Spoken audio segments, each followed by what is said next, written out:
3 अर्ब बिगो दाबी भएको मान्छेलाई चाहिँ त्यही दिनमा पेशी हुन्छ, त्यही दिनमा निर्णय आउँछ।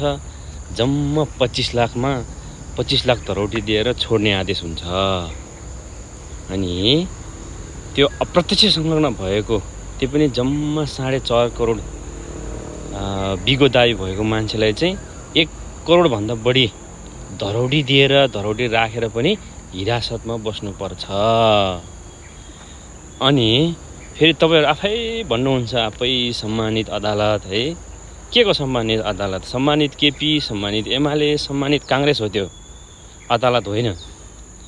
प्रश्नै छ त यार, सबैले बुझ्ने गरी सबैले देख्ने गरी सबै छ त त्यो। अब यत्रो हुँदाखेरि पनि अझै पनि त्यस्तै भनिरहने, अझै पनि प्रतिशोध साधेको होइन भनिरहने हो भने चाहिँ तिमीहरू जतिको पापी मान्छे पनि कोही पनि हुँदैन के। मर्ने चोला हो यार, अलिकति हुन्छ नि पाप धर्म।